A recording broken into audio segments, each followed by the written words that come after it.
Hi all, welcome to Blasters arena. Kerala ബ്ലാസ്റ്റേഴ്സുമായി ബന്ധപ്പെട്ട ഒരു അപ്ഡേറ്റ് കുറച്ചു മുൻപ് മാർക്കസ് മെർഗുലാവോ നൽകിയിരുന്നു. ആദ്യം നമുക്ക് ആ ഒരു അപ്ഡേറ്റിലേക്ക് പോവാം, അതിനുശേഷം മറ്റുള്ള ചർച്ചകളാവാം.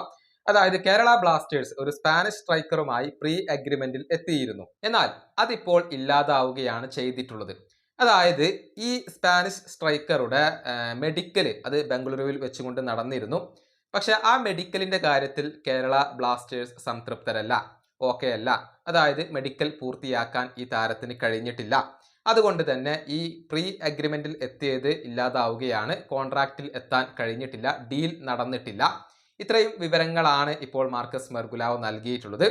കൂടാതെ ക്ലബ്ബ് പുതിയ സ്ട്രൈക്കർക്ക് വേണ്ടിയുള്ള വേട്ട ഹണ്ട് ആരംഭിച്ചു കഴിഞ്ഞു എന്ന് കൂടി മാർക്കസ് മെർഗുലാവോ നൽകിയിട്ടുണ്ട്.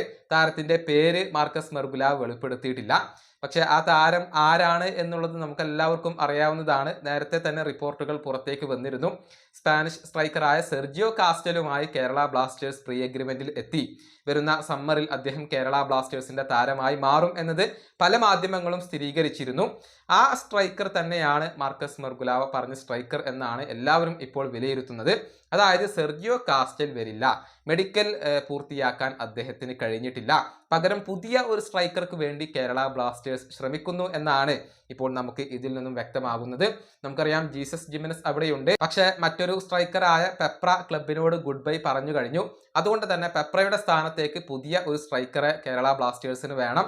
സെർജിയോ കാസ്റ്റൽ വരും എന്നായിരുന്നു പ്രതീക്ഷിച്ചിരുന്നത്. പക്ഷെ പുതിയ ഒരു സ്ട്രൈക്കർക്ക് വേണ്ടിയുള്ള ശ്രമങ്ങളാണ് ഇപ്പോൾ ക്ലബ്ബ് നടത്തിക്കൊണ്ടിരിക്കുന്നത്. ഈ വീഡിയോയുടെ അവസാനിപ്പിക്കുന്നു. അടുത്തൊരു വീണ്ടും കാണാം.